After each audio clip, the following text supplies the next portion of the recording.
Good morning, everybody. Apologies for the lack of background today. I did not feel like fighting my green screen. As you might be able to tell from my voice, I am not feeling 100%, but I'm feeling a lot better than I was last week, which is why there was no stream last week. Unfortunately, Mike will not be joining me this week due to other reasons. I will not delve into those, but we hope to have Mike back on the stream with us real soon. My name is Pat. This is the 500. If this is the first time you're joining us, here's what the show is. We've taken the PWI 500, which is Pro Wrestling Illustrated's annual list of the 500 best wrestlers in the world, and we seeded them according to those rankings in a tournament bracket over the last several months, closing in on a year now at this point. We have been doing 10 or 11 matches a week, knocking out 10 or 11 wrestlers. This is our 29th episode. We are in the second round of the tournament, which doesn't seem like that much until you realize that to get to the second round, you have to, by necessity, have knocked out over 200 wrestlers. And we have done another 40 plus in the 4 weeks we've been doing this round. We've got 10 big matches this week, including the 500 debut of Kota Ibushi. From New Japan Pro Wrestling. He got a first round bye by virtue of being the number 5 seed. We will see him take on Triple A's DMT Azul on today's show. We will also see the Ring of Honor World Champion Jonathan Gresham take on WWE's Dolph Ziggler. We will see the likely new Intercontinental Champion Gunther will be in action. Lots and lots of favorites of ours here on this show. Bear with me one second. As I mentioned, not feeling great. Got to take the meds. I ran out of time before the video ended. So bear with me. The joys of being almost 40. Lovely. Great television right there. As I mentioned, I didn't feel like fighting my green screen this week. It's going to be kind of a stripped down version of the 500. You're not going to have all the bells and whistles that you're used to. For example, I mentioned it on Twitter this morning. I will not be able to live tweet the results because it's just me today. So I'm simulating the matches in Fire Pro. I'm updating the bracket. I'm producing the actual stream. So Twitter is just unfortunately the one thing that kind of fell by the wayside. So my apologies for that. But what do you say we head down to the ring for our opening match? Also, apologies. I'm probably going to be doing that a lot today. Don't know what it is that I had/have, but at the moment it is a lingering cough that just does not seem to want to go away. So out first, here's the founder of Gato Move Pro Wrestling, All Elite Wrestling's Emi Sakura, who is one of only a handful of women remaining in the tournament. As mentioned, this is the list of the 500 best wrestlers in the world, with the caveat that it's basically the best heavyweight wrestlers in the world. So you're not going to see Bianca Belair. You're not going to see Sasha Banks. You're not going to see Utami Hayashishida. You're not going to see Dr. Britt Baker, DMD. These are primarily going to be the women that wrestle against men, which Emi Sakura does in Japan. Emi got here by defeating Myron Reed back in episode 8. She goes in against my boy, the man beast, fellow Michigander Rhino, who defeated Gran Guerrero in that same episode to get here. Our referee for this match is Atsushi Ishiguro from Wave, Pro Wrestling Wave, making his 500 debut today. So some chops and a whip exchanged early on here. We typically get a little bit of a feeling out process early on in these matches.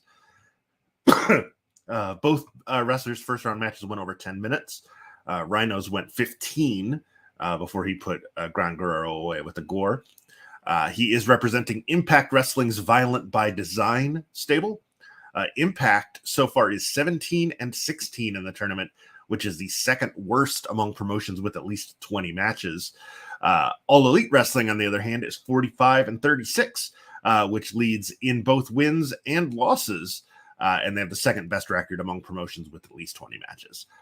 So AEW doing better in the tournament than Impact has so far, but Rhino is the higher seed, so we'll see if that continues or not. So a big slam there from Sakura, then a kick to the inside of the knee, collar and elbow, and a chop across the chest. Rhino working a little slow here. Seems to be kind of, I was going to say kind of feeling Emi Sakura out until he hits that vicious flapjack, dropping her on her face. Dropped toe hold from Sakura. Ishiguro, like all referees in Pro Wrestling Simulated, is going to kind of let these two. Oh, Rhino was going for the gore, but just kind of swung and missed. Our referees tend to let things go in these matches, which honestly we appreciate as fans. We did see that 48-minute brawl back in the first round between Nick Gage and Brett Eisen that got out of hand with lots of light tubes and chairs and tables and blood. But like I said, our referees are not really, they're pretty much here just to count the pin. They will count you out if you stay out of the ring too long, but as long as you keep the action in the ring, they're pretty lenient. They're actually incredibly lenient, which theoretically plays to Rhino's strengths as the last original ECW champion and television champion. You would think that, the rules being a little lax would play to his favor, especially, since he continues to embrace his violent side as a member of VBD on Impact. But at the moment, he seems to be kind of at Sakura's mercy. She puts him down with that camel clutch, now a nice suplex, and then just stomps on his face. Belly to belly from Rhino. That might help get some momentum back in his corner. Rhino, 5'10", 295, as opposed to Sakura at 5'1.5" and 150. He's got 8.5 inches and 145 pounds on her. But that doesn't really matter when you're hitting moonsault sentons followed by moonsault presses with a kick out.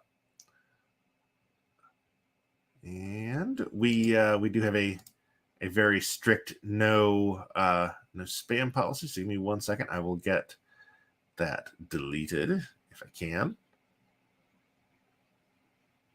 Been a while since I've had to do this. Yeah, I don't think I'm going to be doing that, but thanks.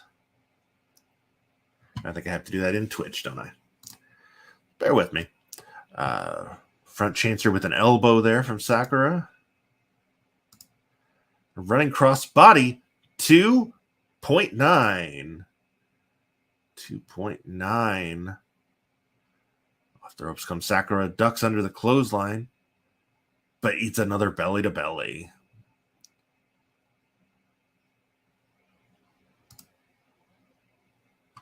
Rhino off the ropes.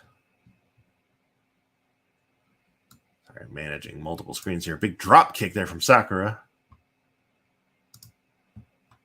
And Rhino just dumps her to the floor. And decided he has had enough. And he's going to take it into his a very fast count there from Ishiguro. Really wants these two back in the ring. But keep in mind that we do use the Japanese 20 count as opposed to the American 10.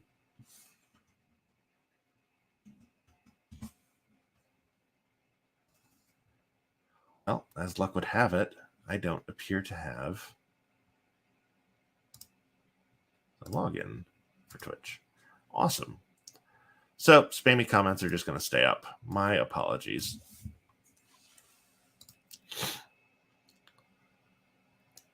We have passed the 10-minute mark. As I mentioned, both these wrestlers' first-round matches went past that. Excuse me. Sakura with pin. 2.9 again. Lots of near falls here. Emi Sakura, the number 429 seed in there against number 340 Rhino. The winner will face the winner of a match that'll happen later tonight between Jay Uso and Psycho Clown. Whatever match that winds up being is going to be violent. La Magistral Cradle there from Emi Sakura. 2.9. Another very close call. Double underhook. Kneeling tiger driver from Sakura. Feels like Rhino never really got out of the gate in this match. As we close in on the 12-minute mark, but he gores her in half. That might just be enough. All it takes is one. 2.9 again for the man beast. And a Death Valley driver. Rhino, his all-time high in the PWI 500 was 2001. As I mentioned, he was both the ECW champion and the ECW television champion when that promotion folded in 2001. He was the number 10 ranked wrestler in the world on that list. He, of course, has since fallen. It's been 21 or 20 years worth of lists. It was bound to happen at some point.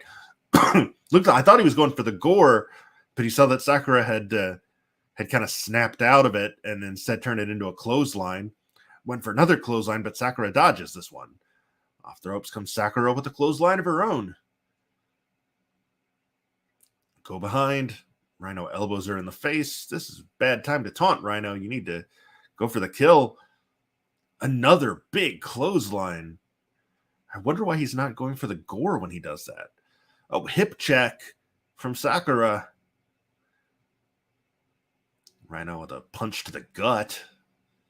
Now coming off the ropes again. Sakura again goes for that hip check, but Rhino punches her in the back of the head, and down she goes. Rhino taking a second to catch his breath. The cardio not quite what it was for the man beast from Detroit, Michigan. As I mentioned, my boy. I'm a fellow Michigander from Midland. Oh, octopus stretch out of this started like a La Magistral, but instead turned it into a submission. Rhino pulls her away from the ropes. We have now passed the length of Rhino's first round match with Garan Guerrero, meaning this is the longest match that either of these two have fought in the tournament thus far. Of course, this is, round 2. So it's not up against a lot. Rhino, just a big jackknife style power bomb, but she's all up in the ropes. Not even gonna get a 1 count. As I mentioned, the new referee, Ishiguro, lets a lot slide, but you're not gonna be able to pin her while she's in the ropes, dude.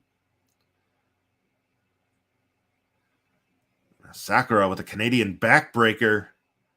That's incredible strength, lifting up a man almost twice her size into that backbreaker. And now doing it again. Hard to tell. Yeah, I was going to say Rhino's feet might be in the ropes, and Ishiguro agrees. Rhino looked like he was going for that powerbomb again, but Sakura reverses it into a DDT. Excuse me. Punch to the midsection from Rhino, and then another, almost caught her in the chest. Go behind. Man Beast again going for a powerbomb. A little surprised he's not going for a pile driver, which used to be his finish. But he keeps powerbombing her into the ropes, which is not a good way to get a pinfall. Belly to belly and a stomp. Rhino seems to be in control here. Is this time for the gore? No, it's another big clothesline. Went for the go behind, but Sakura elbowed him in the face. Running cross body. 2.9 again. So many near falls in this match. Now to the top rope. 450 by Sakura, landing on Rhino's back, having to pull him away from the ropes for La Magistral, but actually I think wound up rolling him into the ropes. Ishiguro agrees. Chop exchange here. And Sakura with a drop kick. Punch to the midsection from Rhino. Now sent off the ropes. And a big hip check again from Sakura. Of course, Sakura does not have Lulu Pencil in her corner, just as Rhino does not have any of the other members of VBD in his. As we've mentioned, there are no seconds in this tournament. That is one of the rules that we do enforce. No one is allowed to interfere. No one is allowed to be at ringside. It is wrestler versus wrestler, with the best one advancing. Of course, both these two pulled off upsets in the first round, being, relatively low seeds. So we will see. Oh, another Tiger Driver? Yes, another kneeling Tiger Driver from Sakura. Goes for the cover. Does not hook a leg. That may cost her. It doesn't, though. Emi Sakura, the number 429 seed, is moving on to the third round of the 500. Number 429. Get that updated here. 49 Emi Sakura. 40 Rhino. 21 minutes, 54 seconds. It's a 100% rating from the game, which is, a heck of a way to start a Sunday morning. It has been an eventful week in wrestling. We'll talk more about that as the episode goes on. But of course, the biggest news of the week is there's going to be an interim AEW World Champion. CM Punk suffered an injury during his match with Hangman Page at Double or Nothing last week, and it would appear he's not relinquishing the title as he mentioned, but they are going to crown an interim champion until he returns this Wednesday on Dynamite. I'm going to go through this whole thing because it was not made clear if you were watching Rampage that this is what the plan was. So I was not clear on it.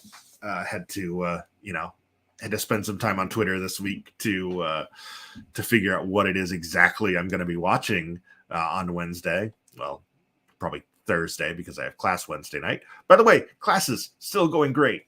I am attending wrestling school at the FXE Academy here in suburban Nashville. I am not getting in the ring. I am almost 40 and in terrible shape, but I am training to be a commentator.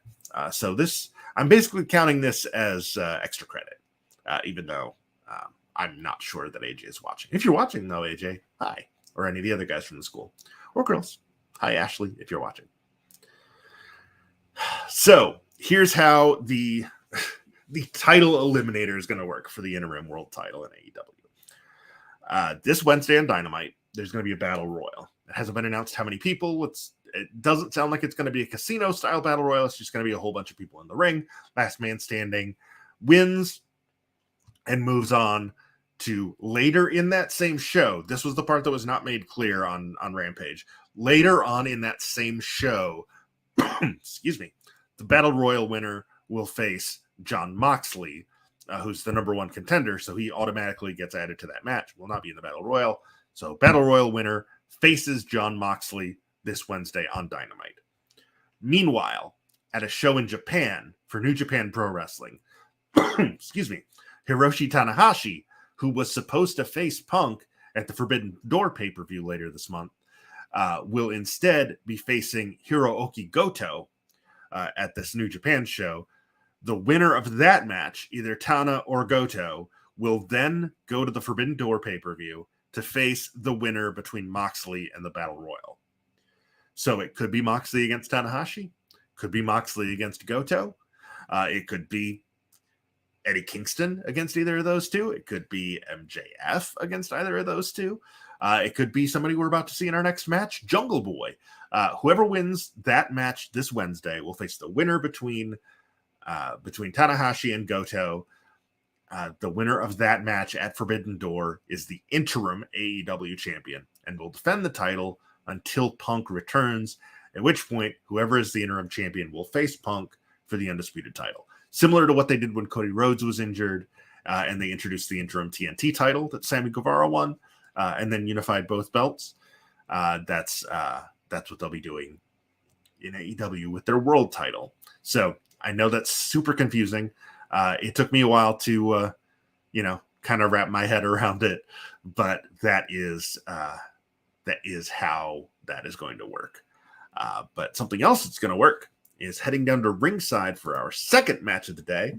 As mentioned, we do know now Emi Sakura will face the winner between Jey Uso and Psycho Clown.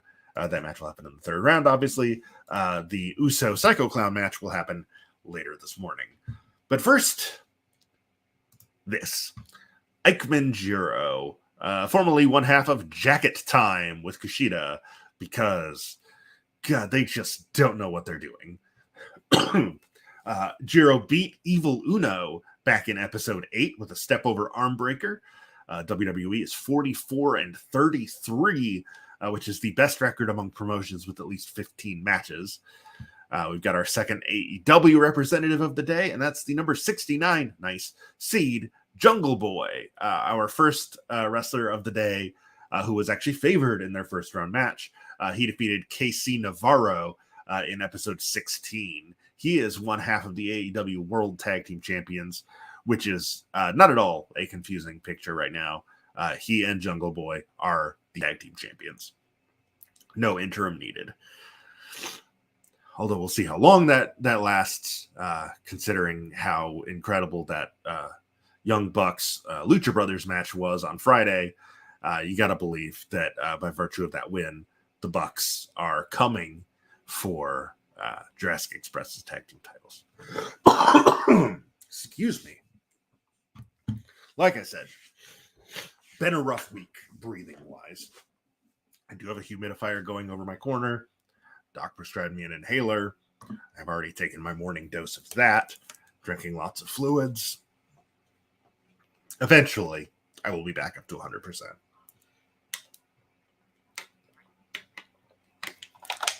But in the meantime, you'll just have to bear with me. The show must go on. Especially since it didn't last week.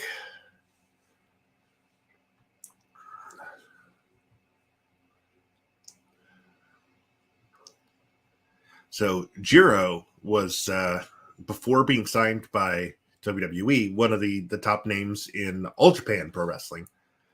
He did challenge Kento Miyahara for the, or he teamed with Kento Miyahara, my apologies. They challenged for the All Japan Tag Team titles before he jumped to WWE. And then debuted on 205 Live, which, to give you some perspective, is a show that no longer exists. If that tells you anything about how that show was promoted, meaning it was not. Jungle Boy having his best year ever in terms of his ranking in the PWI 500, rated number 93 last year, up to number 69 this year. And you got to imagine on the 2022 list, there's a solid chance he'll be even higher than that. He has more wins than anyone else on the AEW roster. He's a champion. And he put on some really good matches this year. So we shall see. Meanwhile, these two are definitely picking up the pace over our opener. Gosh, I'm so sorry. Arm wringer from Jiro. Sends Jungle Boy into the corner. Follows in. Monkey flips him right onto the logo. Jumping Rana. Nice small bit of applause there from the PWS faithful. Snap Rana from Jungle Boy gets a 1 count only. Another nice little round of applause. Jiro trying to slow things. Oh, it looked like he was going to slow him down by sending him into the corner, but instead it's Jungle Boy turning the tables. Now firing off chops. Of course, this wrestler's name is Jungle Boy, not Jungle Boy Jack, not Jungle Jack Perry. His name is Jungle Boy. That is his gimmick. If you don't like the gimmick, that's fine, but please call him by his name. It kind of ruins the effect when you refuse to call somebody by their character name. Jim Ross. Not putting anybody on blast, Jim Ross. But, please at least try and tell the story that they're trying to tell. Without interjecting your own stuff. Would he be more marketable if they played up the fact that he's Luke Perry's son? Maybe. But they're not. So don't. Jungle Boy, meanwhile, won the Casino Battle Royale at Revolution last year. And actually briefly held our favorite title in wrestling, the DDT Iron Man Heavy Metalweight Championship. But he unfortunately lost. He beat Joey Janela for it on an episode of AEW Dark. Then lost it the next day to his stablemate Marco Stunt. 1, 2. Fun fact: neither of those two are still in AEW. Oh, shoulder-mounted Michinoku driver there from Jiro. Wow. Jumping suplex, almost a brain buster from Jungle Boy. Jungle Boy to the top rope. Top rope Rana, 2, only a 2 count. Oh, there's that arm breaker that Jiro used to beat Evil Uno back in round 1. Jungle Boy manages to escape.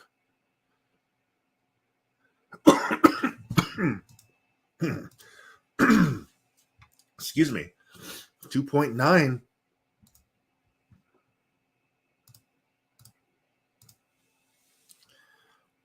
Jungle Boy feeling himself a little bit there. Big jumping drop kick. I mean, I guess there's really no other kind of drop kick, is there? There's no like kneeling drop kick. That'd be very impressive. It'd require a lot of flexibility. Side headlock from Jiro, and then just a punch to the top of the head. Just, like you do. And then a snap roll up, but he's all up in the ropes. Now referee Natsuki Tayo from Seedling having none of that. Jiro dragging Jungle Boy into the center of the ring. Standing moonsault. 1, 2.9 again. And a Rana from Jungle Boy. 2. Only 2 count. Big DDT there from Jungle Boy. Jungle Boy to the apron. Springboard Huracan Rana. In the ropes, though. Elbow to the back of the head from Jiro now. Big time moonsault. Jacket time moonsault. Drags Jungle Boy away from the ropes. 1, 2.9 again. And a sit-out Death Valley driver, but again, too close to the ropes. Jungle Boy with the Canadian Destroyer and a running shooting star. 2.9. I thought for sure that was going to do it.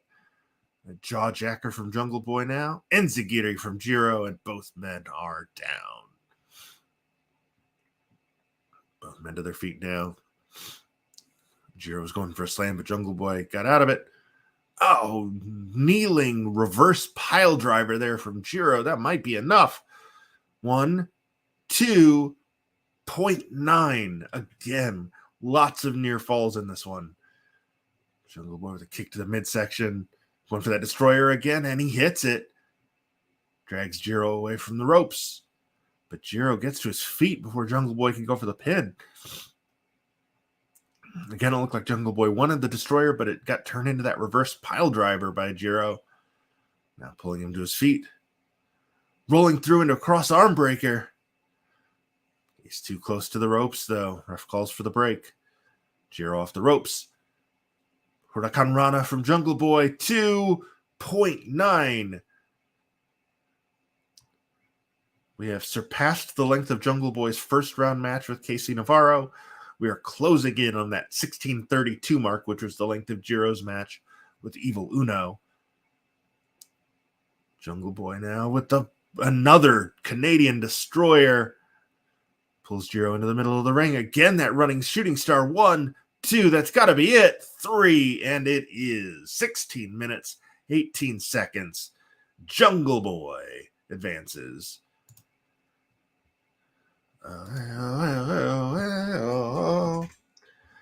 Those of you that watch Stranger Things on Netflix no doubt heard Tarzan Boy, which is Jungle Boy's theme, in episode 2 of the new season that just dropped. It plays in the roller rink on Elle and Mike's ill-fated skating date. And I'm glad that show is back, but also I just don't care for the binge model anymore. It feels like, you need to put a recap at the beginning of the season to tell us what happened, because we haven't seen these characters in 2 years, because you're not releasing them week by week, which, for all its faults, is one thing that Disney Plus is doing very well right now with the Obi-Wan Kenobi series and all of their Disney stuff. So excited for Ms. Marvel. A little less excited for She-Hulk than I was before, but I'm hoping that, a little bit of dodgy CGI in the trailer happens sometimes. And I'm I'm cautiously optimistic that that will be sorted by the time they actually start airing.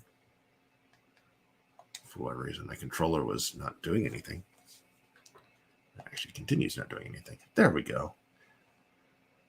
Just trying to make sure I've got the right referees. I've got, again, multiple tabs open here, which is not at all distracting when you're trying to also carry on a conversation with your audience. Which, thank you for joining us. If you've joined us since the intro, my name is Pat Dooley. Yours truly, Pat Dooley.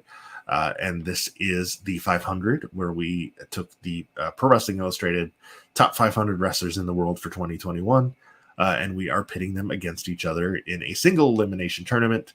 Last man standing is the best wrestler, or woman standing is the best wrestler in the world.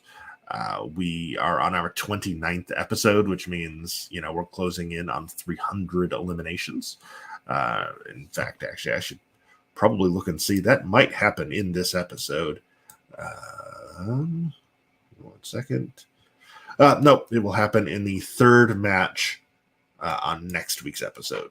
So I'll make sure to point that out when that happens next week. Usually I'm joined by my co-star, my co-host, Mike St. Gregory, but he is unfortunately unavailable this week due to family commitments. Wish him all the best. He will join us again when he can, but in the meantime, it's just me getting my reps in. Again, I am Pat Dooley. I am studying at the FXE Academy here in suburban Nashville to learn to be a wrestling commentator. So this is me getting my reps in. But yeah, let's head on down to the ring for match number 3. This is one of those ideas that hit me at like 11:30 at night, and I texted Mike. I was like, "What if?" He was like, "Do it, dude." And that is, here comes the artist formerly known as John Hennigan, now known on our show as Johnny Simulated. He's Johnny Elite in AEW. He's Johnny Impact in Impact. He's Johnny Caballero in Mexico. He's John Morrison in the WWE. He's Johnny Game Changer in GCW. But here on Pro Wrestling Simulated, he is Johnny Simulated. And he, unfortunately, has drawn Gunther, the former Walter, as the logo still, unfortunately, lists, because I forgot to download an updated Imperial logo. It does not have Wolf and Eichner listed, and has Walter and Bartel's new names listed. I'll get around to that eventually. A lot of moving parts here at the 500. So, Walter defeated Gringo Loco back in episode 8. He is our number 28 overall seed. Morrison pulled off a minor upset when he defeated AAA's Titan in episode 8 as well. So these two have both been waiting 21 episodes for their second round match. Morrison, of course, spent, they both spent the entire evaluation period for the 500 in WWE. The evaluation period runs July to June. So the 2022 list, they're going to start finalizing in about 3 weeks. Because it goes from July 1st to June 30th. And it is June 5th as we stream this.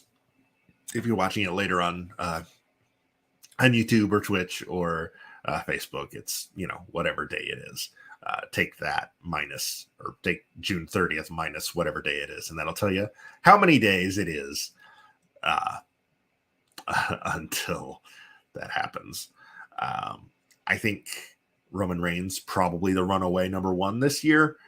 There's not quite competition on the level that there was last year when it came down to Reigns and Kenny Omega, and they went with Omega because Omega held 3 world titles at one time, and Reigns only held 1. But Reigns continues to hold 1, and he won a second one, and has basically not lost in a year. Kenny's been out injured. Hangman Page has had a good run, but not on Roman's level. Ditto Okada in Japan, very good year. El Hijo del Vikingo, very good year. CM Punk, very good year. Bryan Danielson, very good year. but I think it's pretty clearly going to be Roman's year to be number one in the 500. Just my opinion. We'll find out this fall when that issue actually drops, but they will stop evaluating new results at the end of this month.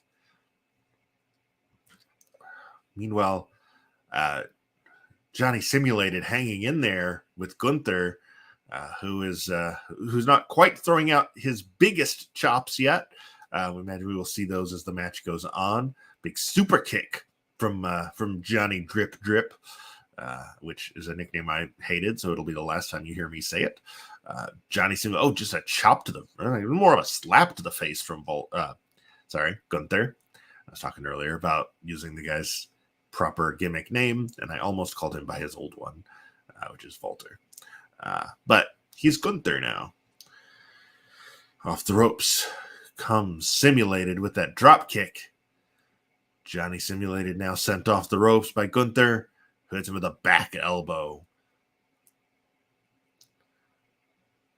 A short arm clothesline, making Jake Roberts proud. Of course, Gunther, 6'4", 300 pounds, has a bit of an advantage over the 6', 215 Johnny Simulated. Simulated's like, I can throw chops too. See?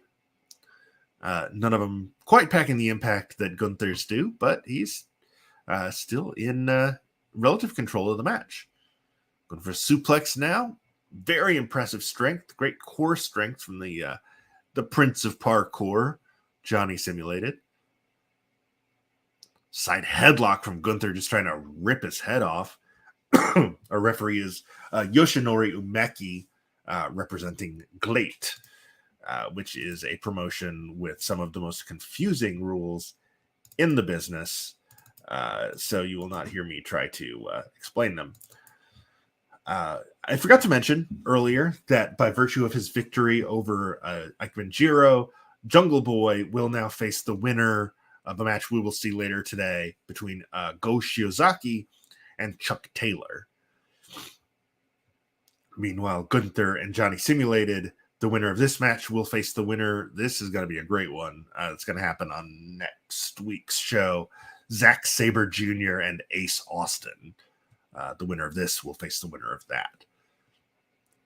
Gunther sent off the ropes. Back elbow from Johnny Simulated, who's looking for something in the crowd. Perhaps he's just forgotten how to salute. Excuse me. God, being sick sucks.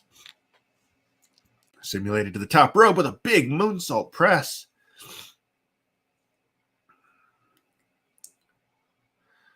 Collar and elbow into, that was more of an arm drag there from Gunther, showing off his prodigious strength advantage, then a kick to the inside of the knee. Scoop, sit out pile driver, Samoan style. 1, 2.9. I thought that might have been enough for a quick win, but Johnny Simulated hanging in there. Of course, these second round matches are getting tougher. These are, we've eliminated, nearly 300. C4, standing C4 from Johnny Simulated, and then Gunther just kicks him in the head. Up to the corner, hanging him in the tree of woe. Series of kicks to the midsection now from Simulated, and Gunther kind of falls on his head. As mentioned, we've eliminated nearly 300 of the 500. So, those remaining, we're looking at kind of the best of the best at this point. So we're going to see longer matches, or we're going to see more near falls, because these are wrestlers that they're close enough to the finish line. They've made it past the first half of the tournament. And they can sense victory is close. Sent off the ropes. Another C4 from Johnny Simulated, but does not capitalize. He instead goes into a kind of a kung fu pose, and Gunther makes him pay for it with rapid fire elbows to the face. Oh no. Simulated has picked a striking fight with Gunther. But he actually wins it with a drop kick. Go behind. Gunther elbows him in the face. And now they're exchanging elbows as Simulated elbows him in the back of the head. Another C4. And again, does not go for the pin. He's coming off for a PK. Yes, he is. Gunther's like, nope, we are not done here yet. Charges into the corner. Hennigan moves. Johnny Simulated with a twisting moonsault into a senton. Unable to capitalize. Gunther again going to charge into the corner. This time he hits that big running clothesline. Elbow to the back. Simulated to the top. Elbow drop to the back of Gunther's head. We have passed the length of Gunther's first round match with Gringo Loco. We have actually passed, this is the longest match either of these two have had. Both of their first round matches were exactly 15 minutes and 5 seconds long. We have surpassed that at this point. Golden Bomb. That's got to be it. 2 and 3. Gunther hitting that almost abdominal stretch into a power bomb. He calls it the Golden Bomb. I call it enough for victory. And the ring general of Imperium, Gunther, our number 28 seed, moves on. Thanks for coming, Johnny Simulated. You put up a great fight. Your first round match was a lot of fun. But you got to be looking at Gunther as one of the odds-on favorites now in the tournament. He's just putting on good match after good match. Number 28 seed. He's bigger. He's stronger than just about anybody else in the tournament. He's definitely going to be one to look for as the tournament rolls on. So that is 3 matches down already. And as we close in on a halftime, we'll take a little 5-minute break after our 5th match. But we are going to have our 4th one coming up right now. I talked about AEW a little bit earlier. This is normally when we would talk about what happened at the NXT pay-per-view last night. Unfortunately, I have not had a chance to watch it yet. I do know there were a couple of title changes, which is exciting. Always nice to see, new blood at the top. But unfortunately, I just haven't had a chance to watch, so I can't really comment on it. If you saw it, let me know what you think. Feel free to pop in the chat as we get ready for our 4th match and actually our last match of the show with someone who pulled off an upset in the first round. We are almost our final 6 matches of the show will all be what they call chalk, meaning that the favorites advanced on both sides of the bracket. But this one has 100% potential written all over it. Let's go ahead and head to the ring for our last, not chalk, but come on, it's chalk. First up, one half of SmackDown's, or I guess Raw's now, Dirty Dogs. Dolph Ziggler, the Zigzag Man. He defeated, or he upset, Tejano Jr. Back in episode 7 with his zigzag finisher. Of course, representing WWE. And we've mentioned WWE doing pretty well for itself. We just saw Gunther pick up the win to rebound from Eichmann Jiro's loss. And here comes Jonathan Gresham, the Ring of Honor World Heavyweight Champion, representing AEW, because Ring of Honor has not fully relaunched yet. He is technically a member of the AEW roster. He is the number 20 seed in our tournament. He defeated Athrun Amada back in episode 7 with an octopus hold. But yeah, big year from Gresham. His highest ranking ever in the 500. He was number 49 the previous year, which had been his high. Now he's at number 20.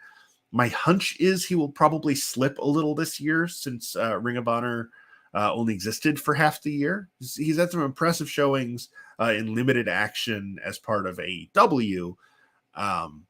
But I would expect a big bounce back year for him in 2023's list if he continues to retain the Ring of Honor title. Dolph, meanwhile, continues his slide down the list. He made his debut on the list in 2005 at number 500, which, there's nowhere lower to go on the PWS 500 other than not being on the list at all. He maxed out in 2013 when he won the world title. He was the number 9 wrestler on the 2013 list. He's fallen all the way back down to number 276 in 2021. So we will see what becomes of that in the coming year. I can't really imagine he's going to be much higher. Although he's had some success with Robert Roode over the last year. We'll see if that helps carry him over. Roll up by Ziggler. The referee for this match is Ryogoku Wada, who is also from GLEAT, as was Yoshinori Umeki in our last match. And as mentioned, Gunther has moved on to round 3. We will not know his opponent on this episode, unfortunately. We are going to have to wait until next week when Zack Sabre Jr. faces Ace Austin for the right to face Gunther in the 3rd round. Not surprisingly, Gresham, so far his focus has been keeping Ziggler grounded. Ziggler's going to want to fly a little. He's going to want to do some strikes. Gresham, the superior technical wrestler, is going to want to keep him down and in various holds, trying to set him up for that octopus hold for the victory. He can fly. He does have a solid shooting star press, but he prefers to use moves like the figure 4 and the octopus stretch that he used to beat Althro Nomada. Thank you, 5 minutes. Both of these wrestlers went over 13 minutes in the first round. Ziggler actually went over 18. Ziggler had a 95% showing with Tejano. Gresham had a 90% showing with Amada. They're both going to be looking to improve on that. I have not been giving the scores the last 2 matches. Jungle Boy and Eichmann Jiro got a 96. Gunther and Johnny Simulated got an 89. And man, I do apologize for the quality of my voice and the fact that I'm sniffly. If you are just joining us, I have been sick all week, which is why there was no episode last week. But, the show must go on this week, especially with Mike out. I didn't want to leave you guys without an episode for a second week in a row. Bow and arrow stretch there from Gresham. No submission, though. He's in the ropes. Sends him off. Go behind. Elbow to the face from Ziggler. Now Ziggler with a headlock takeover. Yeah. I can tell you one of the things I will be doing during the 5-minute intermission after our next match will be blowing my nose real big because congestion sucks. Fortunately, I don't have anything major. Went to the doctor, got checked out. It's not COVID. It's not the flu. It's not strep, or at least it wasn't, as a deadlift German suplex from Gresham. Just a bad chest cold, which, sucks. I had COVID last year, so I'm very glad it wasn't that, but it would be nice to be able to breathe. Another headlock takeover there from Gresham. Strike exchange here between the Zigzag Man and the Octopus. Big elbow drop off the top from Ziggler. 1, 2, only a 2 count. Roll up, but referee knows they're in the ropes.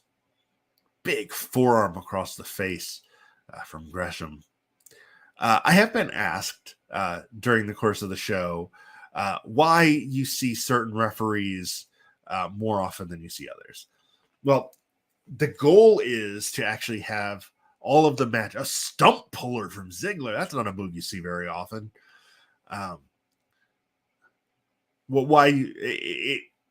The goal is to give every referee the same number of matches throughout the course of the tournament. Prevent bias. I always make sure that the referees for the match are never from the same promotion as one of the wrestlers. If both wrestlers are from the same promotion, then yes. If it's two WWE guys, I'll assign a WWE referee to it. But in this case, WWE against AEW, I'm using a third party, in this case, Glate, one of their referees. You've seen the same referees over and over and over again over the last few weeks, because every time I add a new referee, I want to try and get them caught up to what the other referees have already done. So the refs that have been around since episode 1 have, just from virtue of the rotation, have done, I believe, 7 matches each. So when a new referee joins the stable, I want them to get reps in. So they show up for 7 weeks in a row until they're caught up to the rest of the referee roster. So that's why we've seen Natsuki Tayo, Yoshinori Umeki, Ryogoku Wada, and Mio Shirai week after week after week for the last several weeks, because they were added later and needed to catch up, which is also why we'll see Atsushi Ishiguro, who made his refereeing debut. Oh, I didn't even see what the finish was there. Dolph Ziggler pulls off another upset. This is a huge one, beating Jonathan Gresham. The Ring of Honor champion is down. Number 276. Referee, or let's see. Game is saying that was a jumping DDT that put Jonathan Gresham away. And it was 100% result, despite being our shortest match of the day so far. So our shortest and our longest matches both came in at 100% so far. But yeah, as I mentioned, our new referees they just get in a lot of reps. Was kind of the long rambling moral of that story.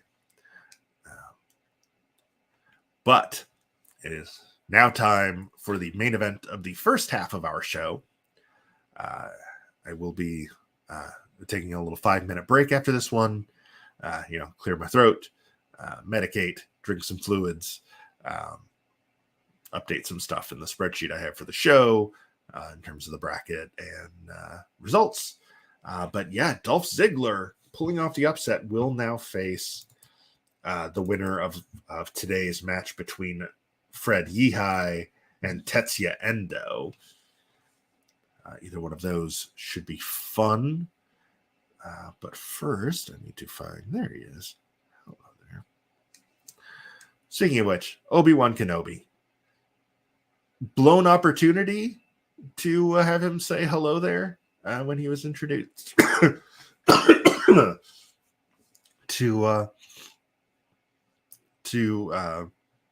Frake, or whatever his name was. But I'm going under the assumption that they are saving that bit of fan service for a more significant moment later in the series, and that it wasn't just a forgotten moment. It's something they did intentionally. That's what I'm hoping. I, unlike a lot of fans, have a lot of faith in Disney Star Wars, because other than Rise of Skywalker, they have not done anything out and out bad, which is more than could be said for pre-Star Wars, pre-Disney Star Wars. And I'm not somebody who will praise Disney a lot. I worked there for 6 years, and I got some scars. But here we go. Our first half main event, DMT Azul, the number 257 seed, 1/3 of La Empresa, the AAA Trios champions. He defeated Sonny Kiss back in episode 8 at 24 minutes, 57 seconds. It was the 8th longest match of the tournament, and it was 100%. And here comes the Golden Star. Oh, by the way, AAA 9-7 in the tournament so far. Kota Ibushi from Kagoshima Prefecture, the number 5 seed in the tournament, got a first round bye. So we are seeing him in action for the first time here against DMT Azul. So Kota Ibushi, man, just one of the all-time greats. And he's still, I was going to say he's relatively young, 17-year pro, but that doesn't really mean much in Japan, where careers can go 30. Ditto for DMT Azul. 14-year pro. He's been around a long time, but still near the top of his game. Ranked 252 in the PWI 500, 1/3 of the AAA Trios champions. One thing that's worth noting for this for Ibushi, this is our 5th second round show. We're going to do 12 shows in the second round, each one featuring one of the top 12 wrestlers who each got a first round bye. Did that on purpose. And Ibushi hoping to continue the streak. So far, the first round bye wrestlers are 4-0 here in the second round. Kenny Omega, number 1, number 4, Drew McIntyre, number 8, Finn Balor, and number 9, Shingo Takagi have all advanced. We will see if number 5, Kota Ibushi, can keep that going. And next week, ditto for number 12, Randy Orton, who we will see on next week's show. Again, I mentioned next week is the halfway point of round number 2, and also will be the 3/5 mark of the tournament as a whole. As we continue to narrow down our list of 500 down to, I believe we are at 291 have been eliminated now, so we're down to 219 wrestlers remaining in the tournament. No, that's not right. 209 wrestlers left. We've had 291 down, 209.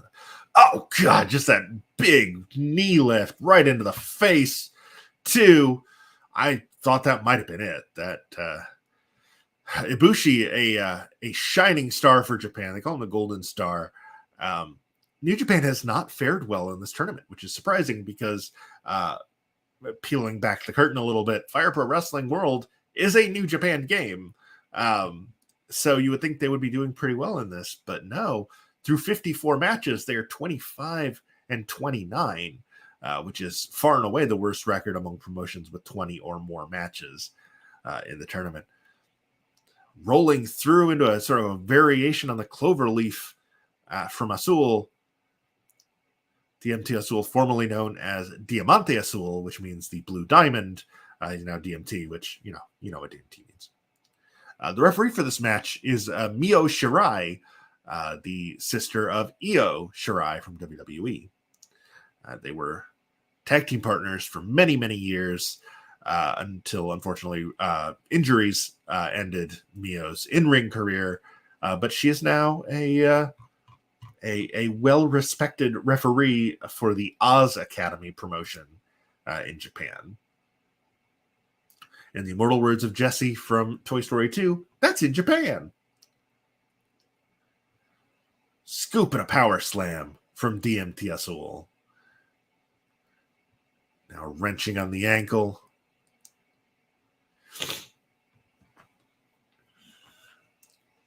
Ibushi with a falling power slam. He's very unhappy about that power slam. So it would be, and just a kick to the face. Just taking him down. Azul with a power bomb stacking him up. Mio Shirai realizes they're in the ropes. Calls for the break. Series of kicks for Ibushi. Ibushi's starting to show a little frustration. Moonsault kick to the face. Oh, man. I don't even know what to call that from Azul. Trying to get the submission from Ibushi.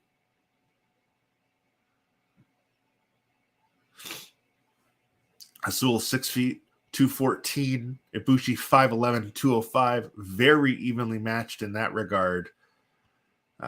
Ibushi, mentioned, had a career best year, number 5 on the PWI 500 after being number 17 the previous 2 years. Azul was not ranked in 2020. His all-time high was in 2014. He was number 126. His all-time low was his debut on the list in 2013 when he was number 310. Punch to the face now into the camel clutch. Mio checking on Ibushi, but it's going to take more than that to keep the Golden Star down. If you're looking for an intro... V-trigger! shades of his former tag team partner, Kenny Omega, the former Golden Lovers tag team in New Japan. Of course, Kenny Omega, the number 1 overall seed, Ibushi, number 5. Stacked up powerbomb from Azul, 2. Ibushi not going to take that lying down. I mean, I guess you have to take it lying down since you're being pinned, but he's now not being. Release German suplex into the buckles. Too close to the ropes. I think Ibushi was a little bit out of it after that onslaught of offense from Azul. Reverses a powerbomb into a Huracan Rana. Sling blade clothesline almost from Azul. Diving clothesline off the top. Coming off the ropes now. And just running, just throws his whole body into Ibushi, knocking him to the mat. Azul with another powerbomb. 1, 2.9. Exchanging strikes now. Ibushi with the kicks. Azul with the chops. Roundhouse kick from Ibushi. You have to wonder what Ibushi's role, if any, will be at Forbidden Door. I know he has been sidelined with some injuries. Fortunately, injuries don't affect the 500 because this is simulated. Hooray. I had hoped we would see Ibushi versus Omega, but it's looking increasingly likely that we will not see either of them in action. But I would not be surprised if we saw some sort of interaction between the two as part of the show. Seeing as how they are arguably each promotion's biggest star. You can make the argument in New Japan that Okada's bigger, and in AEW that Punk or Danielson is bigger. But Omega and Ibushi, 2 of the top 5 wrestlers in the world, you got to work them into the show somehow, even if it's not in the ring. Azul, big suplex right onto the logo. Comes off the ropes with a running clothesline. And he again goes into that, starts off looking like he's going to do like a cradle shock, but instead he turns it into a sort of a variation on the, I really don't know what to call that. It's almost an octopus stretch, but it's inverted. Huge drop kick from Ibushi. One of the best drop kicks in the business. Series of strikes. Takes Azul down.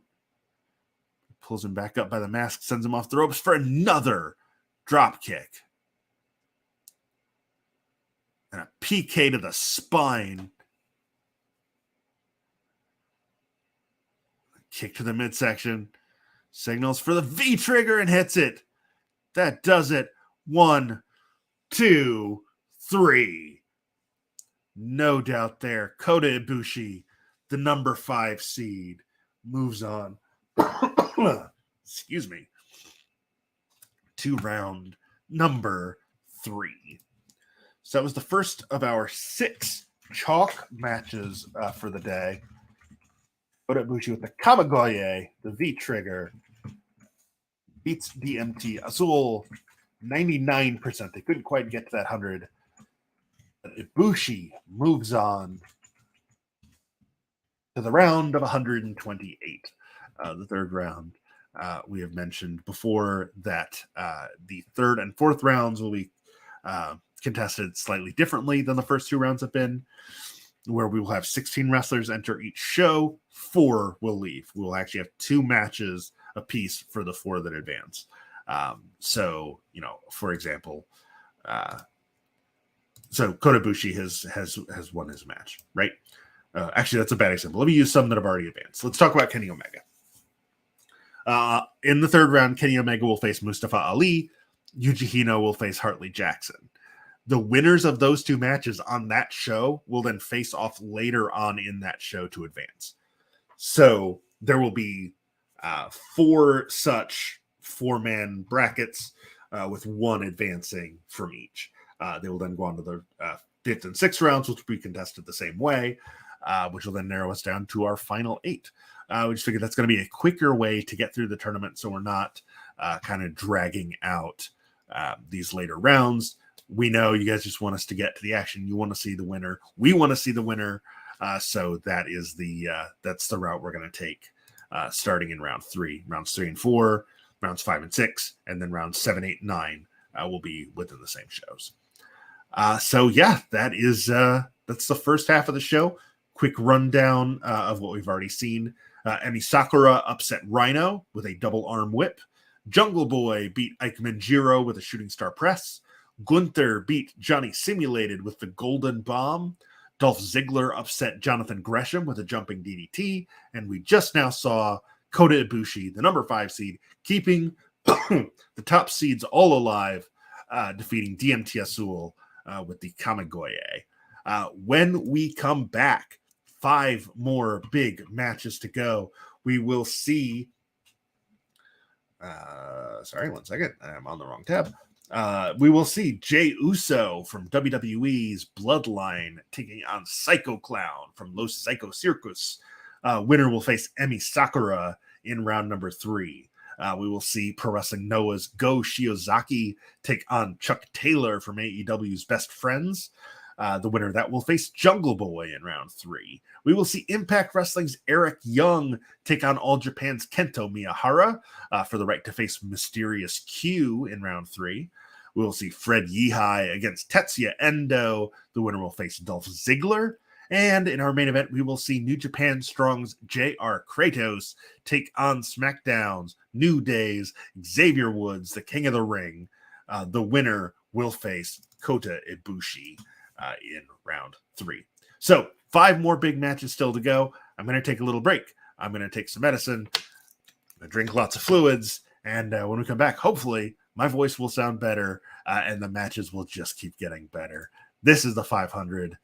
Thanks for sticking with us.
right, welcome back to the 500. Again, my name is Pat Dooley. I am the creator and one of the co-hosts, typically. It's just me this week, of the 500, which is Pro Wrestling Simulated's premier show. We have taken the PWI 500 and set it up as a tournament bracket to determine the best wrestler in the world. We have done 292 matches, meaning only 208 remain. Next week, we will get that down to under 200. But first, a little bit of housekeeping from the first half of the show. We did talk about how what matches we now know will happen in the third round. It is worth noting that by virtue of being eliminated by Dolph Ziggler, Jonathan Gresham is the second highest seed knocked out of the tournament now, behind only number 17 Ultimo Guerrero, passing number 21 Orange Cassidy. It has not been a good tournament for the 20s. Number 20, Jonathan Gresham. Number 21, Orange Cassidy. Number 24, Keith Lee. Number 25, Kazuchika Okada. And number 27, Adam Scherr have all been eliminated. So half of the wrestlers listed from 20 to 29 are gone already from the tournament. So not great numbers for that chunk of seeds. But we did have some good matches. We had 200% quality matches. Those are the 40th and 41st of the tournament so far. And we'll look to add some more as this episode rolls on. And as it rolls on, let's roll to the ring. That was a terrible transition. Professional show business. I'm not getting paid for this, but I hope you're enjoying it.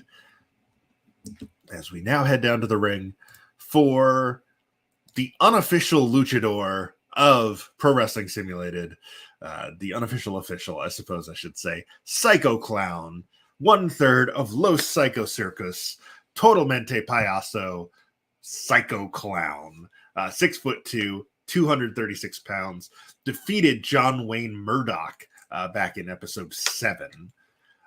And his opponent, the number 45 seed, a member of the Bloodline, one half of the undisputed WWE Tag Team Champions. This is the main event, Jey Uso, who back in episode 7 defeated Janai Kai to get here. That is Scott Armstrong as our referee, no longer employed by any major promotion, so he's a free agent and can referee any match in the tournament. Psycho Clown starts us off with the suplex and the arm wringer, driving the shoulder into the shoulder of Uso. Uso definitely having his best year in terms of the 500. His previous high had been... Actually, you know what? I take that back. My apologies. His best year as a singles wrestler, but his peak in the 500 was in 2014 when he was number 26. He was number 45 this year. It'll be interesting to see what happens when Jimmy rejoins the 500, since he was out injured for most of the evaluation period last year and did not make the list. Psycho Clown, his peak was in 2017 at number 170. He was down to 212 this year. That was actually up from the previous year because he was not ranked at all. 6'2", 236 for Psycho Clown, 6'2", 242 for Uso. Very evenly matched size-wise. Both traditionally involved in tag or trios matches. Psycho Clown does have the experience advantage overall, having been around for 20 plus years, but also he has wrestled significantly more singles matches than Jey Uso has. Kick to the inside of the knee from Uso. Psycho Clown sends him into the corner. Doesn't charge in. Must have known that Uso was ready to move. Rolls him up. Only a 1 count. It's still early. Uso mentioned defeated Janai Kai in episode 7. That match was 10 minutes, 49 seconds. Psycho Clown's victory over John Wayne Murdoch went 13:57. And of course, we know based on the earlier result, the winner of this match will face Emi Sakura in the round of 128, the third round of our what will wind up being a 9-round tournament. Don't worry, that seems like there's still a lot to go. There is, But you got to remember the way tournaments work. The first round's always the longest. Second round's the second longest. They get shorter as we go because there are fewer wrestlers involved. That's just how tournaments work. By the time we are done with episode 36, we will be through the first 2 rounds. And then by episode 47, we'll be done. Just to kind of put that into perspective, that the later rounds get significantly shorter as we go. Big frog splash from Uso. Running forearm into the corner. Again, no seconds allowed in the 500. So we're not seeing Murder Clown or Monster Clown with Psycho Clown. We're also not seeing Jimmy Uso or Paul Heyman or the Tribal Chief Roman Reigns in the corner of Jey Uso. Nor are we seeing his father, the Tribal Cheeks, Rikishi. 2.9. Very nearly a win from Jey Uso. And if you don't get the Tribal Cheeks joke, you really ought to be watching New Legacy Inc.'s Wrestling Games Grand Prix series they're doing on YouTube. It is a blast. They do that every Friday afternoon. And next week is their 1-year anniversary. So I imagine there will be some recap stuff, which is a good point for jumping on. Psycho Clown to the top rope, another diving headbutt. And another diving headbutt. I mean, he is Psycho. And a frog splash. Scott Armstrong correctly pointing out they are both all up in the ropes. Snap suplex from Jey Uso to the top rope, frog splash of his own. Indeed, again, Armstrong. Fellas, get it out of the corner. I can't count pins if you're both in the ropes. Another frog splash. 2, 3. Quick and easy victory for Jey Uso. 10 minutes, 49 seconds in the first round. 8 minutes, 46 in the second. Jey Uso is speed running this tournament, it would appear. Number 45, Jey Uso. The game does not like short matches, so it's only getting an 86% evaluation, which is a little disappointing, but Jey Uso doesn't care about no star ratings. He is moving on to face Emi Sakura in the next round. 184, 212. I can't do math.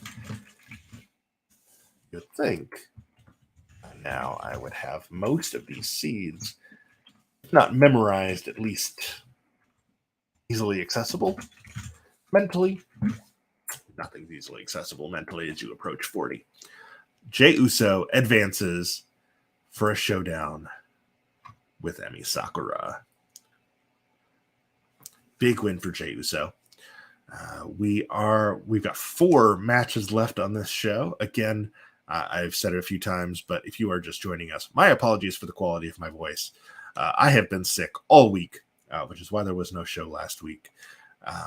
Mike unavailable this week, which is why I'm flying solo. I didn't want to leave you guys without an episode for 2 weeks in a row, especially since we are getting closer and closer to the finale and crowning the first ever PWS World Champion. Probably just in time for the 2022 list to come out. So whether we will roll right into that, or maybe we'll switch things up and do a tag tournament. Maybe we'll switch things up and do a women's tournament. Maybe we'll switch things up and just start doing more traditional wrestling shows. There's still, kind of a lot up in the air as far as this tournament goes, and including who's going to win our next match. The winner will face Jungle Boy in round number 3. And I made a boo-boo and did not bring over Chuck Taylor's bio from his previous match. So, 1 second. That is Chuck Taylor, the Kentucky gentleman. Technically a member of Chaos in New Japan, a member of the Best Friends stable in All Elite Wrestling. And when was that? That was episode 21 that he had his first round match. He's in there with Go Shiozaki, who we saw in episode 8 defeat Killer Kelly with his Go Flasher finisher. He is the GHC heavyweight champion in Pro Wrestling Noah, the ace of Pro Wrestling Noah. 17-year pro. Noah, surprisingly, 6-5, the fourth worst record among promotions with at least 10 matches. No, I don't think he's going to give up that easy. Let me grab Chuck Taylor's information from round 1 because I didn't. Professional show business. Nope, that's the wrong episode. I want episode 21. That's 29, 28. These should be in order. For some reason, they are not in order. Here's episode 21. See, I'm trying to do all of this and trying to also do keeping up with the live tweeting. Just wasn't going to happen this week. I will see if I can figure something out for that for next week. If it turns out I'm on my own again. But we'll cross that bridge when we get to it. If we get to it. For all we know, Mike will be back next week. Raring to go. Chuck Taylor in the first round defeated Richie Taylor. No relation, as far as I know, with the awful waffle in 38 minutes and 8 seconds. One of the longest matches of the tournament thus far.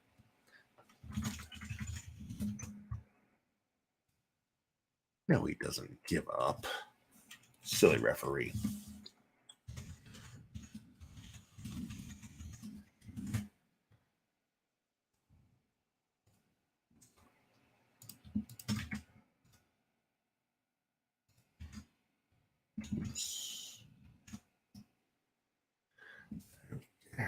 Lots of submission attempts early on.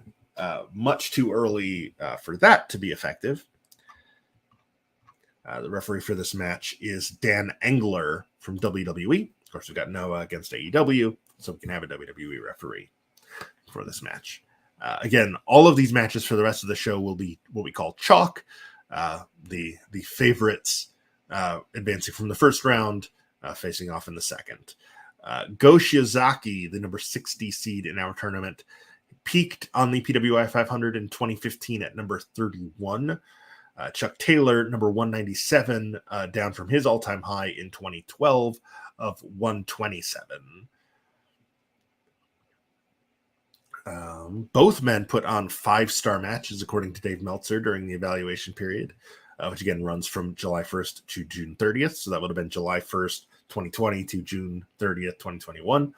Of course, we know that Chuck Taylor and Beretta's match against Ortiz and Santana, the parking lot brawl from the September 16th Dynamite, got 5 stars. Also in Noah at The Best Final Chronicle, Go Shiozaki and Takashi Sugiura put on a 5-star match as well.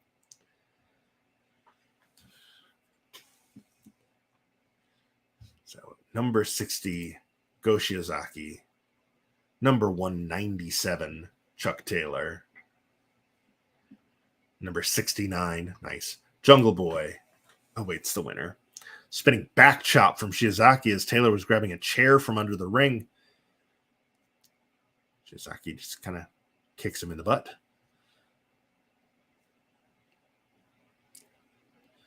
Taylor brings a chair into the ring now. And just drops it. Super kick. Talk about a party. It's a super kick gathering. Taylor. Oh, man. Referee really letting Taylor get away with one there. A very low kick. You can tell because they rang the bell. Fisherman Brainbuster from Shiozaki. Pulls him to his feet. And Taylor with the elbow to the back of the head. Taylor off the ropes now with a wraparound clothesline, shades of an awful waffle from Taylor. And then a big chop to the face. And I'm sorry, that wasn't the awful waffle. That was soul food. I know better than that. Go Flasher from Go Shiozaki. 1, 2.9.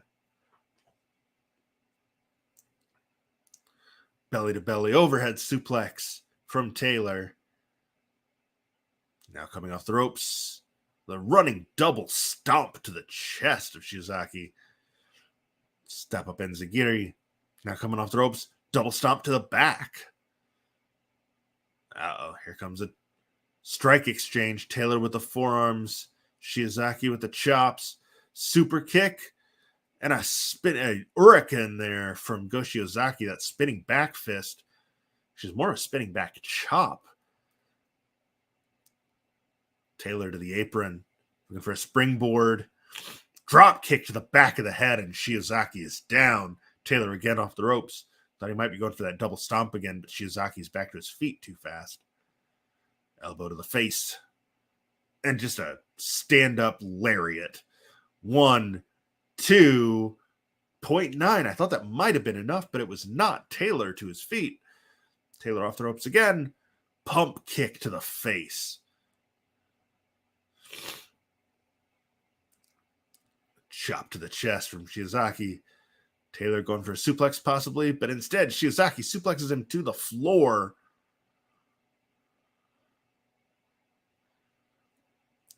Taylor's got a sledgehammer now. I want you to call my name.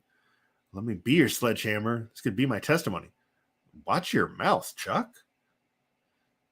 Chuck just swearing up a storm there as he catches his breath. Overhead belly to belly. And then a chop to the chest. Taylor off the ropes again. Double stomp to the back. An elbow, Shiozaki. Go Flasher. Drags him away from the ropes. Does not hook a leg. That might cost him 2.9. It does. Taylor able to pretty easily kick out since his legs were unrestrained. Oh, Shiozaki is with a series of chops taking Taylor down. And that spinning back chop. And Taylor kicks him in the balls. That is one way to stop a run. Jeez, Chuck.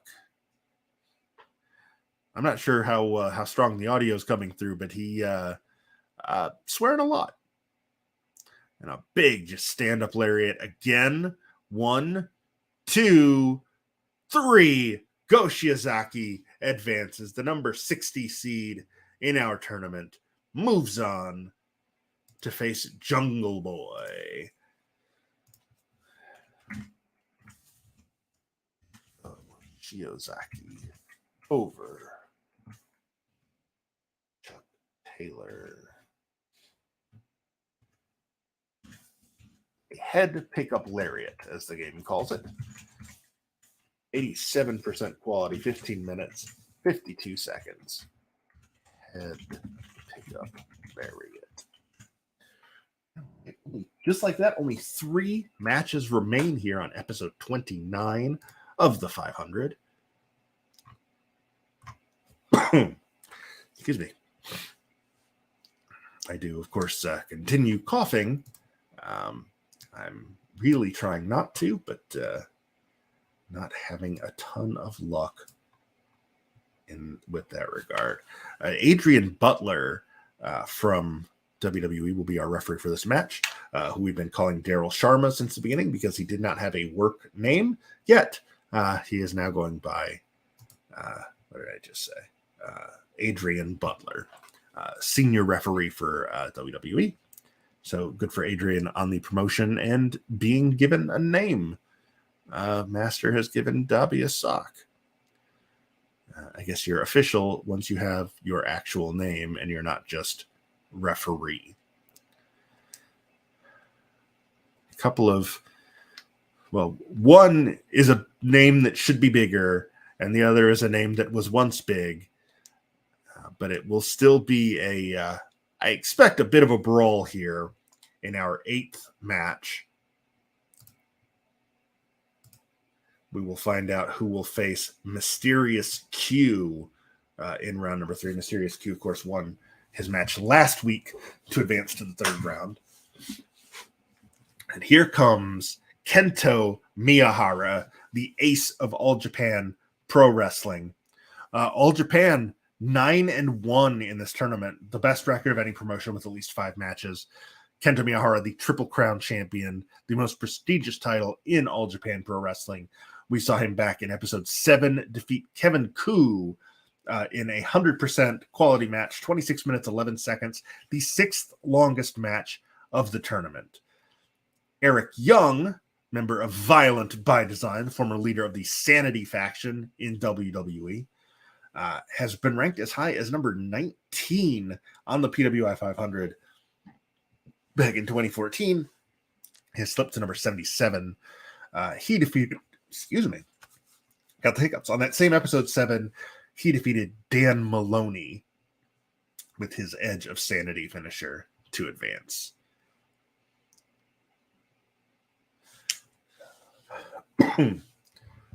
Miyahara's peak on the 500 was number 24 in 2019 and 2020 before slipping to number 180. But he will be back. Also, check out his series of matches with Jake Lee. They're 1 and 1A in All Japan right now, and they can always be counted on to put on a good match when they both get in the ring.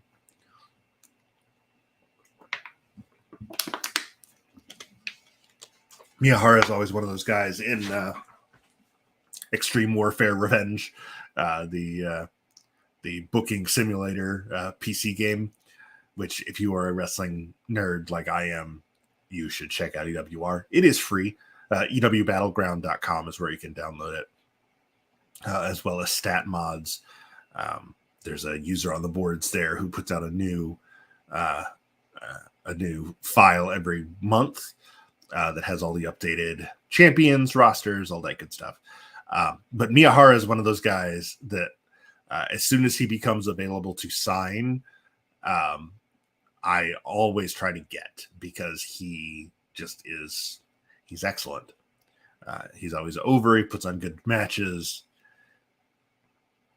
And so far in the tournament, he's doing that as well. But we mentioned that 100% quality match with Kevin Koo. There's also the 6th longest match of the tournament. We'll see if he can go the Iron Man route here again against EY. Eric Young's first round match went 15-24, so no shortage to longer matches. Nice armbar variation there from Kento Miyahara.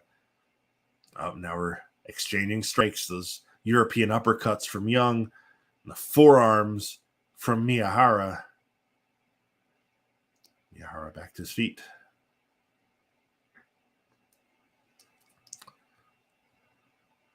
Miyahara, we talked about the Triple Crown Championship being the most prestigious title in All Japan. For a while, it was the most prestigious title in Japan. New Japan has surpassed it over the last decade or so. But, man, in the 90s and the early 2000s, All Japan was where it was at. That was where you got to see, really, before the Splinter Group broke off and formed Noah, All Japan was where all of the big names went. That was where you saw Kenta Kobashi. It was where you saw Mitsuharu Misawa and Akira Taue and Toshiaki Kawada, but also like the top, American, the Gaijin wrestlers would go to All Japan. Stan Hansen, Terry Gordy, Bruiser Brody. That Triple Crown title has so much history. In fact, I'm going to look up just a list of champions just to kind of give you some It's the PWF World Heavyweight title, the NWA International Heavyweight title, and the NWA United National title were all combined into that belt. So yeah, former champions Mitsuharu Misawa, Suwama, Kento Miyahara, who is 16 days away from surpassing Suwama for second most days as champion in the history of the belt, which has been around since 1989 when Jumbo Tsuruta was the first champion. But yeah, Kawada, Satoshi Kojima, Genichiro Tenryu, the Great Muta, Stan Hansen, Minoru Suzuki, Akebono, Jun Akiyama, Kensuke Sasaki, Yoshihiro Takayama, Vader had a couple of reigns, Shinya Hashimoto, Go Shiozaki, who we saw in that last match, Taiokeya, Takawa More. Yeah, the Triple Crown title, very prestigious. Doesn't quite mean what it once did, but Miyahara definitely working to restore it to its former glory. And he's doing a good job. Like I mentioned, his matches with Jake Lee have been phenomenal. If you can find some, definitely check them out.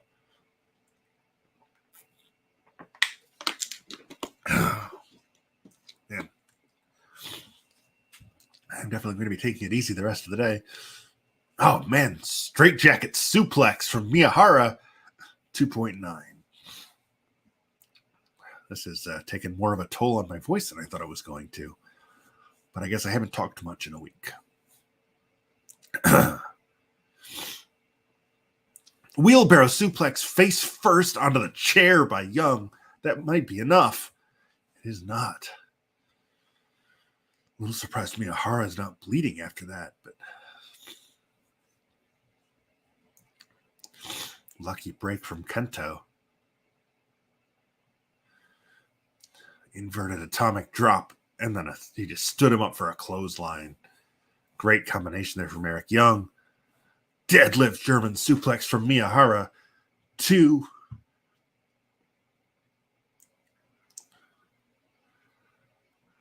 Young go behind, side suplex. Again goes behind. Now Miyahara with the standing switch. Running bulldog into the corner.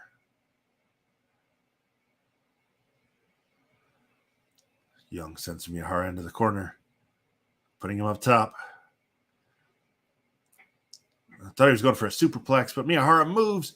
Big splash off the top. 2, 3. Kento Miyahara is the winner. Number 180. Pulling off minor upset. Defeating EY. Eric Young is eliminated. The number 77 seed. Oh, Miyahara. Over 77. Eric Young, 85% quality according to the game, 1306, a diving body press is your finish. So that's going to set up Kento Miyahara against Mysterious Q in round number 3.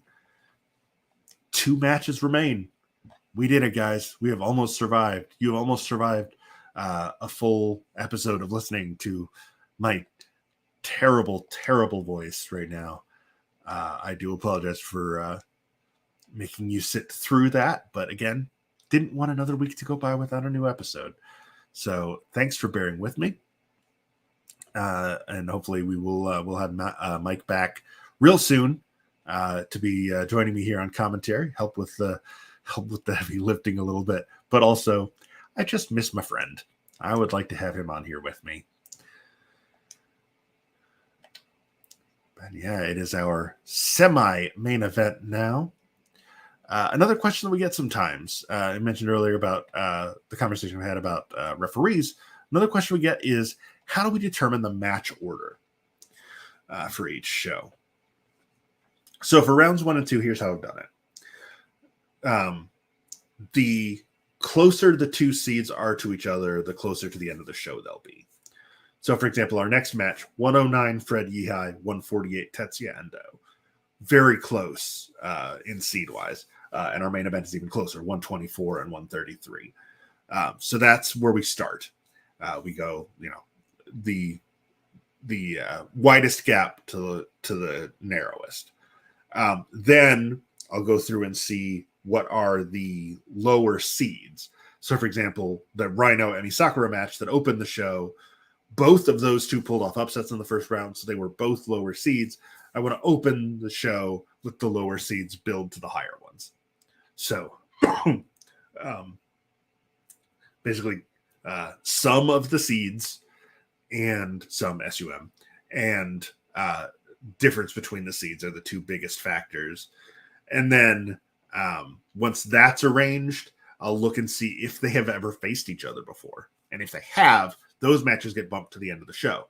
I like to end with rematches because I feel like, they have the higher stakes because, somebody's looking for revenge typically in matches that have happened before. None of the matches on this show have ever happened before, which is one of the very cool things about this show is that we are giving you matches that you may never see otherwise. And this is another one. Let's head to the ring for our semi-main event. Jessica Carr from WWE will be the referee. Dolph Ziggler will be the opponent of the winner in round number 3.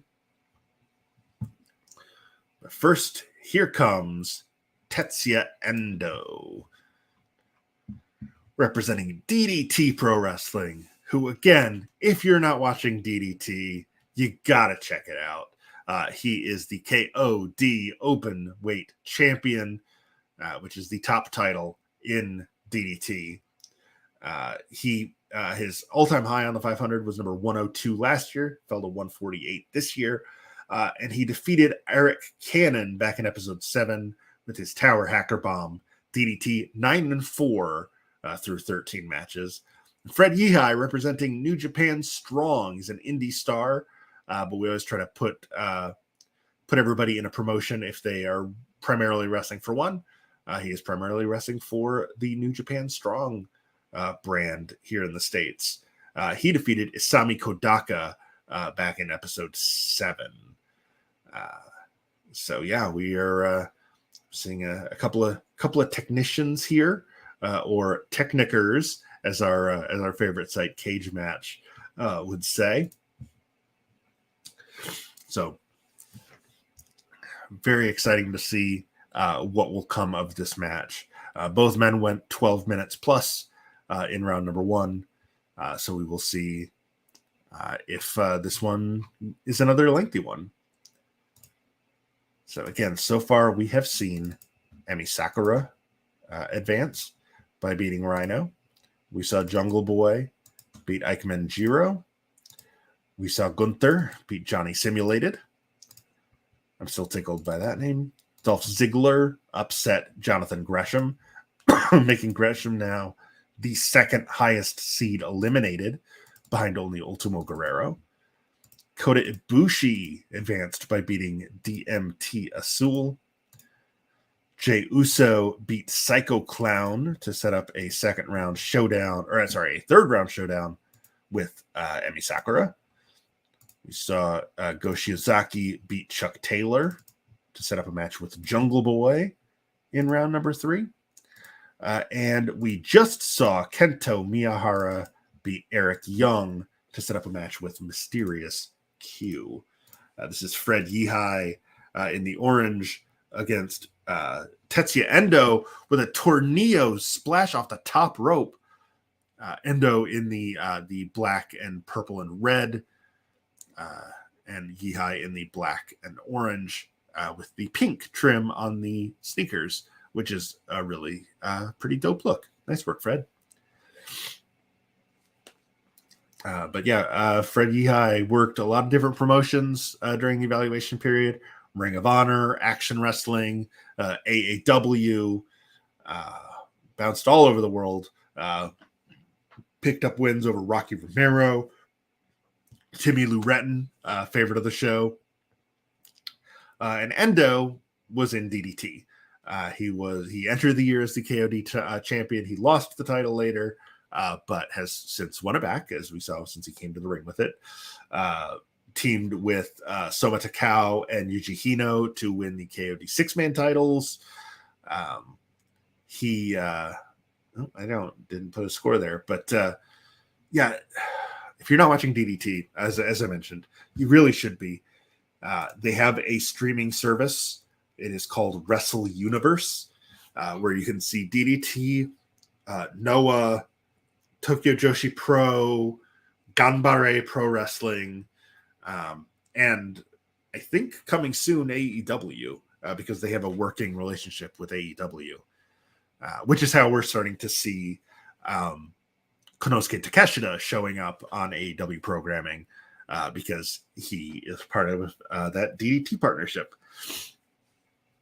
Endo flying all over the press, all over the place, all over the press. That's combining moonsault press with flying over and Endo's got a sledgehammer.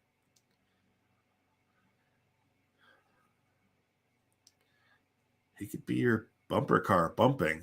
The amusement never ends. He's going to be your sledgehammer. Oh, won't you call his name and let him be your sledgehammer? This could be his testimony. Yeah. Sometimes you just got to make Peter Gabriel references, even if you're the only one laughing. Laugh and the world laughs with you. Cry and the world laughs at you. That's terrible advice. That's awful advice. Did I just make that up, or did I hear that from somewhere? If that's your first time hearing it, don't listen to me. Cry your friggin' eyes out. If you're sad, cry. There's no shame in it. People will try to shame you for it, but it's healthy. I wish I cried more often. It's very cathartic when it does happen.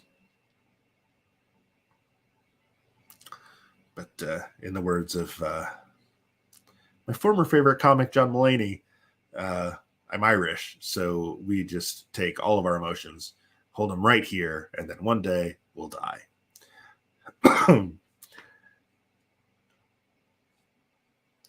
That's an exaggeration. Endo with a nice Northern Light suplex, and that's enough. 10 minutes, 4 seconds. Tetsuya Endo, the number 148 seed, advances to round number 3. Excuse me. Whew, only one more match, boys. You just got to hold out. One more match.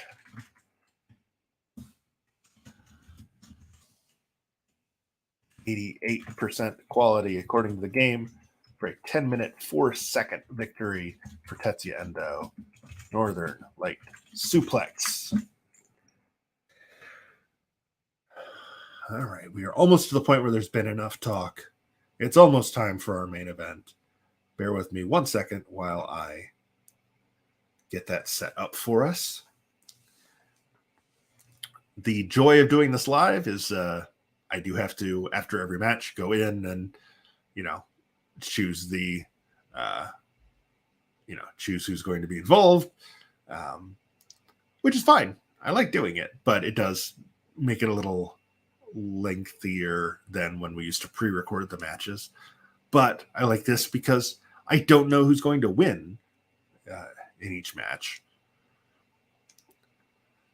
which, maybe just me, but that's more fun for me. I like not knowing. And there you are. This is going to be a contrast of styles in our main event. I mentioned Tetsuya Endo with that win will now face Dolph Ziggler in round 3. It's a new day. Yes, it is. Here comes for the main event, Xavier Woods, the WWE King of the Ring, member of the New Day, 5'11", 205 pounds, number 133 on the PWI 500. His all-time high was number 58 in 2016. He defeated Kenny King back in episode 8.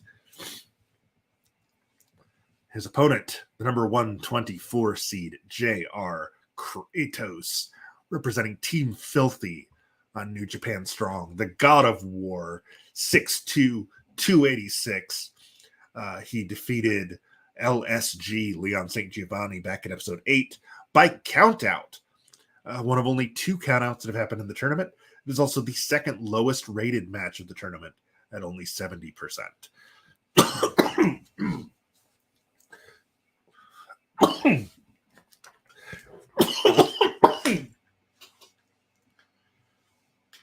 Kratos, of course, not caring much about that, because a win is a win.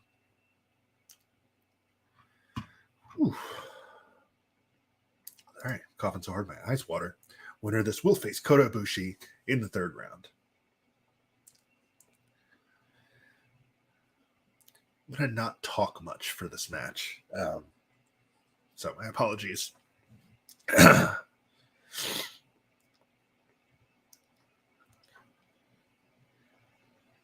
Let's see. Can you guys hear the match itself? Because if not, I may have to put on some background music. Can anybody tell me if they can hear the match audio? If not, I can bump it up a little.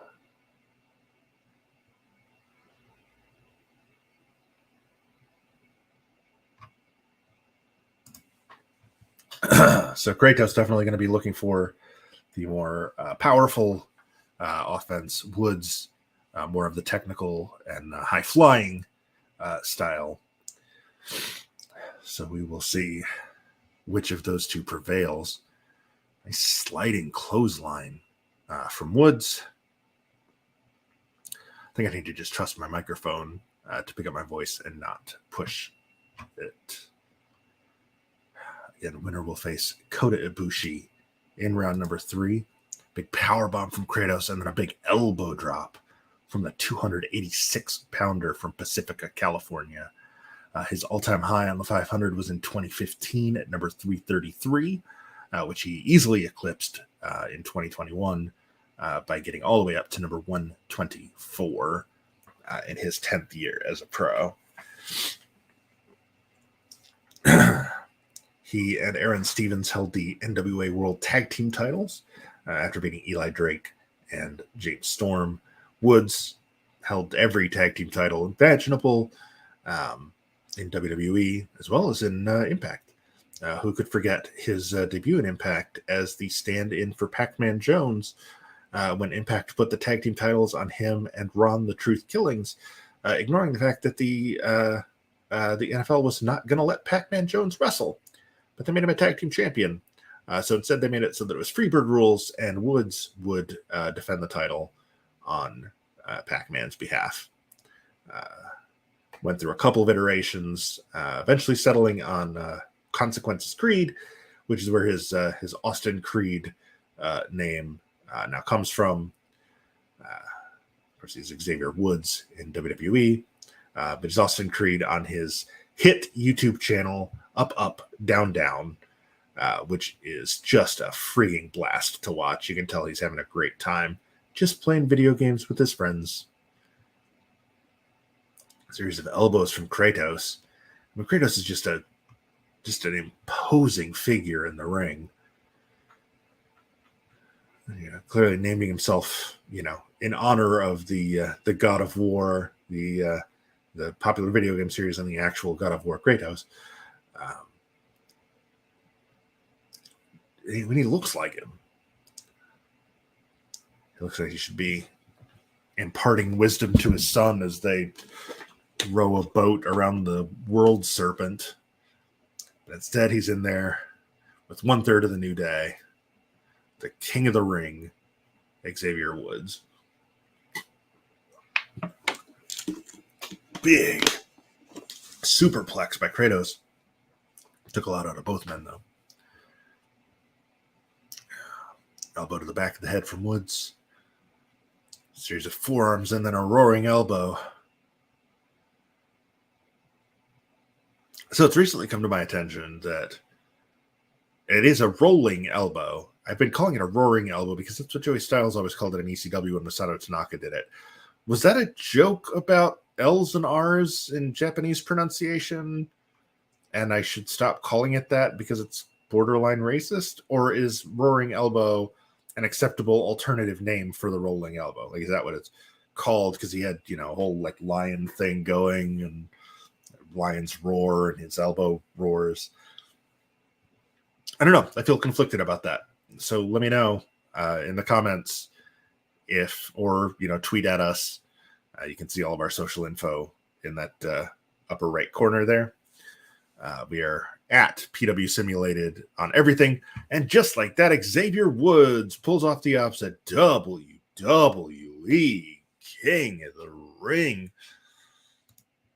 Number 133, Xavier Woods picks up the win in our main event, pulling off the minor upset over the number 124 seed. Our Kratos with a shining wizard. Used with the wizard, Chris Jericho. So yeah, 29 episodes down, 297 wrestlers eliminated. We got 203 left. Next week, we will have 11 more matches to get us to the halfway point of round number 2. Those 11 matches will be, as I turn to face my whiteboard where I have all those written down as a cheat sheet, we will see Zack Sabre Jr. against Ace Austin. Mentioned that match earlier because the winner will face, Gunther in round 3. Trey Miguel will face Cole Radrick. Chris Dickinson against Leon Ruff. The 500 debut of Randy Orton as he takes on Erica Lee. Montez Ford and Matt Taven. Leo Rush against Luchasaurus. Mansoor against Shug D. Fred Rosser against Dylan McQueen. Brody King against Norman Harris. Mike Bennett against Gregory Iron, and Ricky Shane Page against Ren Narita. Those are the 11 matches we will see next week. We will obviously tweet out that card as we get closer to the show. But we will be back here this same time next week, 9 a.m. Central, 10 a.m. Eastern, 7 a.m. On the West Coast. And it's, 5 p.m. in London right now? I don't know. But yeah, thanks so much for joining us. We'll be back next week. All of our social media is in the upper right corner. We can also be reached at our email address, which is a banner that he has saved here. There. Pro Wrestling Simulated at gmail.com. If you've got any questions, if you've got just anything you want to talk about, you can reach out to us on social. You can leave it in a comment on the YouTube video. Email us. However you want to interact. We love interacting with you guys. We love it when the wrestlers get involved. We've had some really fun interaction with some of the actual performers in the tournament. So keep that up. I'm hoping that, like I mentioned, I'm taking classes to be a wrestling commentator at the FXE Academy here in suburban Nashville. And if things continue to go well, maybe, if my voice improves, I'll be able to, maybe bring some of the other students, some actual wrestling celebrities onto the show. If Mike continues to not be able to join, but well wishes to Mike, and I will be back for sure next week. Hopefully he will be able to join me. If he can't, that's fine. Do what you got to do, buddy. So keep an eye on the socials for next week's card. I'll probably drop some quick stats from this week's episode on Twitter, as I've done in the past. There were 200% matches on this show. So next week we got those 11 big matches, and the main thing is that next week is the halfway point of round number 2. That's episode 30 of what. If I worked out the math right, will be 47 total episodes. So we are closing in on the 2/3 mark. We will get what started with 500 down below 200 on next week's episode. So big show next week. Don't miss it. Reach out to us on social media. You can also reach out to me on social media directly. My personal is at LoopyDate. I also created one for my hopeful broadcasting career. At Book Duly Noted, Duly spelled like my last name, Dooley. Until next week, Thanks so much for watching the 500. I've been Pat. You've been whatever your name is, and I hope you will continue to be that unless you decide to change it, which is entirely your right. So, ladies and gentlemen, boys and girls, and everyone in between, thanks so much for watching. We'll see you next week.